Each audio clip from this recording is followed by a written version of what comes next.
तो कैसे हैं आप सभी। स्वागत है आप सभी का एक बार फिर से मेरे यूट्यूब चैनल में। आज की वीडियो में हम यहाँ पे देखेंगे तो उत्तराखंड की जो हमने यहाँ पे नई सीरीज शुरू की है, उत्तराखंड के डीप क्वेश्चन जो नए पैटर्न पे आधारित हैं। ठीक है, जो हमारा न्यू पैटर्न है अब UK triple S C UK PSC का जो नया पैटर्न है, तो उसी के आधार पर यहाँ पे क्वेश्चन है। यहाँ पे हम प्रत्येक क्वेश्चन के बारे में डिटेल से उसको देखेंगे, डीप स्टडी जिसको बोलते हैं। तो मैंने यहाँ पे कोशिश की है, अगर आपको यहाँ पे ये वीडियो पसंद आती है तो आप वीडियो को लाइक ज़रूर करिए, शेयर करें और वीडियो को एंड तक ज़रूर देखिए। तो चलिए यहाँ पे जल्दी से शुरू करते हैं। पहला यहाँ पे क्वेश्चन है, खासपट्टी वन आंदोलन कब हुआ था। तो देखो, खासपट्टी वन आंदोलन हुआ था 1906 और 7 में। ठीक है, 1906-7 में ये आंदोलन हुआ था और टिहरी में हुआ था। अब हम इसके देखेंगे महत्वपूर्ण तथ्य। ठीक है, इसके बारे में देखेंगे और कुछ अन्य जो आंदोलन यहाँ पे हुए थे उनको भी हम यहाँ पे देखेंगे। तो देखो, खासपट्टी जो आंदोलन था ये 1906 और 7 में हुआ। ठीक है, नए भूमि बंदोबस्त के विरोध में ये स्वतः स्फूर्त आंदोलन था। ठीक है, तो स्वतः स्फूर्त आंदोलन कौन सा था, तो वो था खासपट्टी आंदोलन। ठीक है, इस आंदोलन से किस किस के नाम जुड़े थे, तो बेलमती देवी इनका नाम जुड़ा हुआ था, भगवान सिंह विष्णु और भरोसा राम। ठीक है, तो इनके नाम इस आंदोलन से जुड़ा हुआ था। ठीक है, इस आंदोलन के परिणाम स्वरूप कीर्ति शाह द्वारा किसानों हेतु बैंक ऑफ गढ़वाल का गठन किया गया। ठीक है, तो इसी आंदोलन का जो परिणाम स्वरूप हुआ था, जो परिणाम हुआ था, तो उसी में कीर्ति शाह द्वारा किसानों हेतु बैंक ऑफ गढ़वाल का गठन किया गया था। ठीक है, इसके अलावा यहाँ पे कुछ अन्य आंदोलन थे, उनको हम देखेंगे। तो दूसरा था यहाँ पे कुंजड़ी वन आंदोलन। ठीक है, कुंजड़ी वन आंदोलन कब हुआ, तो ये हुआ था 1904 में। ठीक है, 1904 में कीर्ति शाह के समय ये आंदोलन अंग्रेजी सरकार की सहायता देने के लिए बढ़ाए गए टैक्स के कारण हुआ था। ठीक है, कुंजड़ी वन आंदोलन क्यों हुआ था, तो अंग्रेजी सरकार को सहायता देने के लिए बढ़ाए गए टैक्स के कारण ये हुआ था। और इस आंदोलन का नेतृत्व किसने किया था, तो अमर सिंह द्वारा किया गया था। ठीक है, टिहरी नरेशों को बोलंदा बद्रिश कहा जाता था। ठीक है, इस आंदोलन में इसका भी विरोध किया गया। बाद में स्वयं कीर्ति शाह ने आकर इसमें समझौता भी किया था। इसके अलावा एक और आंदोलन था, तो राजगढ़ी आंदोलन। ठीक है, कब होता है राजगढ़ी आंदोलन, तो 1926 से 1930 के बीच ये होता है। ठीक है, उत्तरकाशी के बडकोट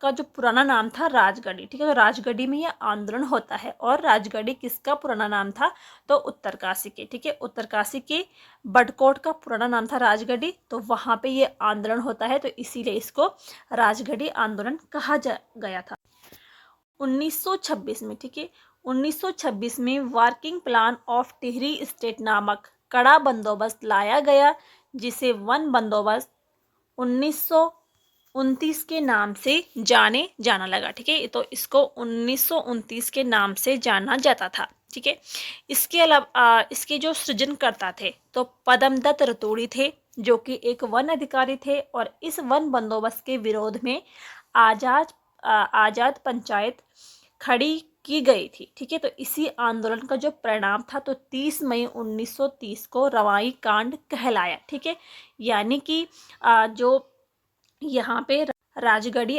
आंदोलन था, तो इसका जो बाद में इसका जो परिणाम हुआ, तो वो 30 मई 1930 को रवाई कांड था। ठीक है, इसके अलावा अगला जो था, तो वो था यहाँ पे डांगी चौरा आंदोलन। ठीक है, तो ये कब होता है, ये होता है 1946 में। ठीक है, इसका नेतृत्व नागेंद्र सकलानी व दादा दौलत राम ने किया था। ठीक है, नेक्स्ट यहाँ पे हमारा क्वेश्चन है, वृत्त विचार नामक रचना किसकी है।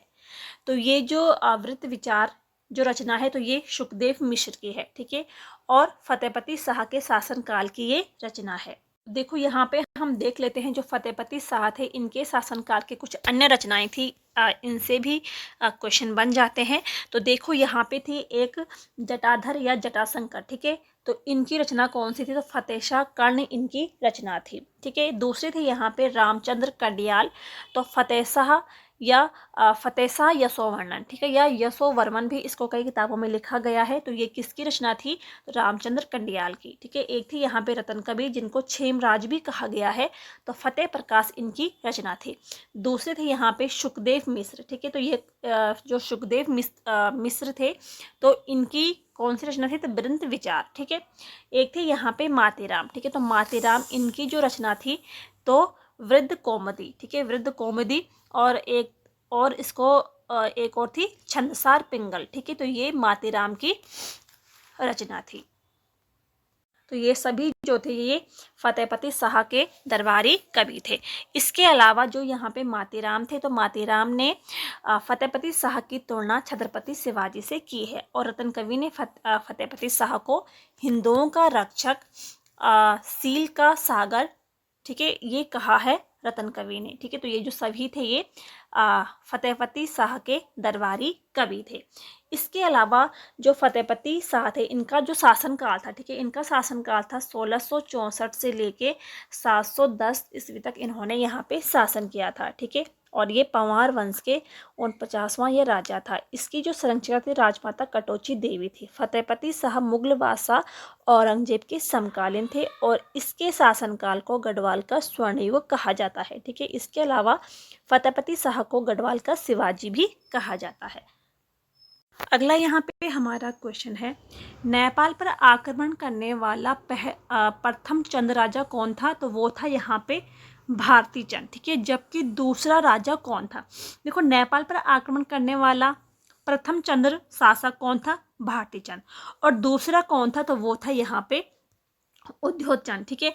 उद्योग चंद का जो शासन काल था तो 1678 से लेके 1698 तक इसका शासन काल था। और ये नेपाल पर आक्रमण करने वाला दूसरा चंद शासक था।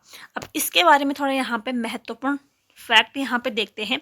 तो देखो, इसने गंगोली से आकर पहले ही वर्ष बधानगढ़ पर चढ़ाई की, ठीक है। और यहाँ पे इसका जो सेनापति था मैसी साहो, ठीक है, तो ये यहाँ पे मारा गया था।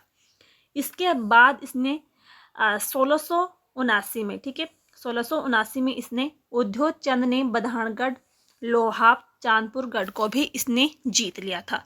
अल्मोड़ा में पार्वतीश्वर और त्रिपुरा सुंदरी मंदिर का निर्माण भी इसी ने करवाया था। अल्मोड़ा में तल्ला महल व रंग महल इसी ने बनवाए थे, ठीक है।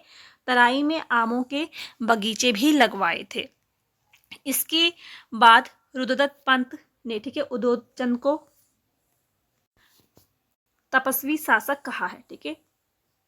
तो उद्योग चंद को तपस्वी शासक किसने कहा है? तो ये कहा है रुद्रदत्त पंत ने, ठीक है। इसके बाद 1680 में जब अपनी विजय के बाद ये प्रयागराज तीर्थ यात्रा पर गए थे, तो तब यहाँ पे डोटी के राजा थे एक देवपाल, ठीक है। तो देवपाल ने काली कुमाऊं पर हमला किया, लेकिन देवपाल यहाँ पे हार जाता है और ये भागकर अजमेरगढ़, ठीक है, अजमेरगढ़ के दुर्ग में इसने शरण ली थी। इसने फिर डोटी की ग्रीष्मकालीन राजधानी अजमेरगढ़ पर अधिकार किया और फिर खैरागढ़ को भी जीत लिया था, ठीक है। इसके बाद 1688 में देवपाल के साथ खैरागढ़ की संधि की और वार्षिक कर देने को ये तैयार हुआ था, ठीक है। तो खैरागढ़ की संधि कब होती है? 1688 में होती है, ठीक है, उद्योग चंद के शासनकाल में। तो डोटी के राजा देवपाल से खैरागढ़ की संधि कब होती है? तो 1688 में होती है, ठीक है। इस अभियान में इसका एक प्रसिद्ध सेनापति था हीरू देवबा, ठीक है, वो यहाँ पे मारा जाता है। और कुमाऊं में अस्थायी छावनियों की स्थापना भी किसने की थी? तो उद्योग चंद ने की थी। नेक्स्ट यहाँ पे हमारा क्वेश्चन है, 1995 में श्रीनगर में स्थित श्रीयंत्र टापू पर आमरण अनशन पर बैठे लोगों पर हुए लाठी चार्ज में किसकी मृत्यु हुई थी? तो एक यहाँ पे श्रीयंत्र टापू पर जो आमरण अनशन हुआ था, ठीक है, यहाँ पे काफ़ी लोग आमरण अनशन पे बैठे थे, उसके बाद इन पे लाठी चार्ज होती है। तो यहाँ पे लाठी चार्ज में किसकी मृत्यु हुई थी? और यहाँ पे दो लोगों की मृत्यु होती है, यशोधर बेंजवाल और राजेश रावत, ठीक है। श्रीयंत्र टापू जो कांड था ये कब हुआ था? तो ये हुआ था 1 नवंबर 1995 को, ठीक है। इसके बारे में देखते हैं यहाँ पे महत्वपूर्ण जो तथ्य हैं। तो श्रीयंत्र टापू कांड ये श्रीनगर में होता है 10 नवंबर 1995 को। ठीक है, शहीद इसमें कौन कौन से होते हैं, तो यशोधर बेंजवाल और राजेश रावत। ठीक है, अब हम यहाँ पे देखेंगे जो यहाँ पे अन्य राज्य से संबंधित जो आंदोलन यहाँ पे हुए थे। ठीक है, तो जैसे कि एक है यहाँ पे अगस्त क्रांति। ठीक है, अगस्त क्रांति कब होती है, तो 8 अगस्त 1994 को होती है और इसमें जीत बहादुर गुरुंग यहाँ पे शहीद होते हैं। ठीक है, तो कई बार आंदोलनों में जो शहीद होते हैं उनके नाम भी पूछ लेते हैं, तो मैंने यहाँ पे एक लिस्ट तैयार की है। सभी जितने भी यहाँ पे आंदोलन हुए होंगे इम्पोर्टेंट हैं, जिनको जो हमें सभी किताबों में नहीं दिखते हैं, तो उनको हम यहाँ पे देखेंगे। ठीक है, और कौन कौन से यहाँ पे शहीद हुए थे उनके नाम भी देखेंगे।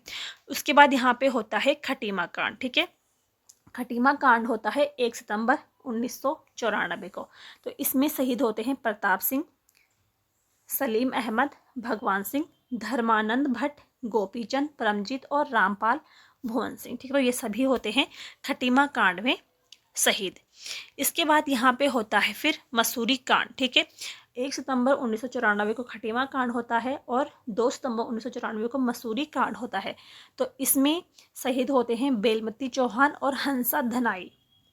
तो ज़्यादातर जो पेपर होते हैं तो पेपरों में बेलमती चौहान और हंसा धनाई, ठीक है, इन दोनों को यहाँ पे पूछा जाता है कि ये किस आंदोलन में शहीद हुए थे।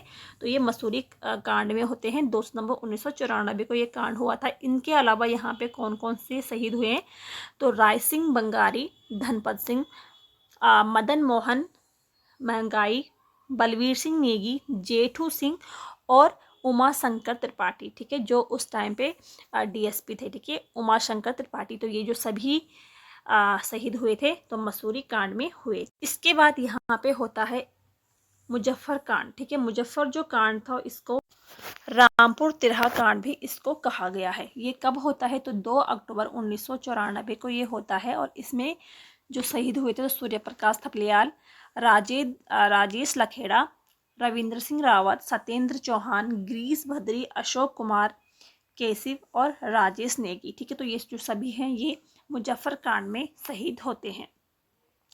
मुजफ्फर कांड के बाद, ठीक है, 2 अक्टूबर 1994 को मुजफ्फर कांड होता है। उसी के एक दिन बाद, ठीक है, 3 अक्टूबर 1994 को, ठीक है, उत्तराखंड में विभिन्न स्थानों पर यहाँ पे लोग शहीद हुए हैं। तो उनको हम यहाँ पे देखेंगे। जैसे कि देहरादून में, ठीक है, देहरादून में राजेश रावत, दीपक वालिया, जयानंद बहुगुणा, बलवंत सिंह जंगवाण और, ठीक है, तो ये देहरादून में शहीद होते हैं। कोटद्वार में पृथ्वी सिंह, राकेश देवरानी। ठीक है, तो ये कोटद्वार में शहीद हुए। नैनीताल में प्रताप सिंह बिष्ट शहीद हुए थे। ठीक है, तो ये जो सभी थे 3 अक्टूबर 1994 को उत्तराखंड के जो विभिन्न स्थानों पे शहीद हुए थे। नेक्स्ट यहाँ पे हमारा क्वेश्चन है कत्यूरी राजाओं का उनके शासन के संदर्भ में क्रम बताइए। ठीक है, तो जो शुरुआती राजा थे तो उनका यहाँ पे मैंने क्रम लिखा है। तो सबसे पहले किसने जो कत्यूरी राजा था प्रथम, इसके जो 3, ठीक है, जो कत्यूरी जो वंश था तो इसके 3 परिवार हुए। ठीक है, 3 परिवारों में इसके 14 राजाओं ने शासन किया। तो पहले परिवार का जो पहला राजा था वो था बसंत देव, उसके बाद खप्पर देव, फिर त्रिभुवन देव और फिर ललित सोर। ठीक है, तो यहाँ पे जो 3 परिवार के 14 राजा थे उनका मैंने यहाँ पे लिस्ट बनाया है। तो उसको हम यहाँ पे देखेंगे।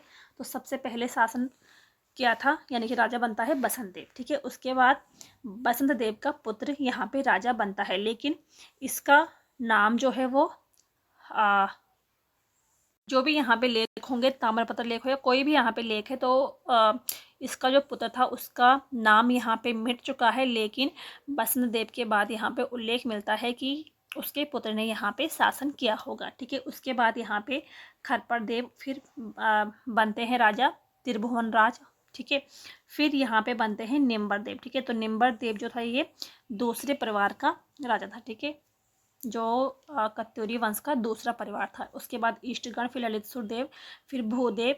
ठीक है, और इसके बाद यहाँ पे होता है तीसरा परिवार। ठीक है, तो तीसरा जो परिवार था सलौना दैत्य। ठीक है, इसके बाद इच्छट देव या इसको इच्छर देव भी कहा गया है, देसट देव, पद्मर देव, सुभिक्ष राजदेव और नरसिंह देव।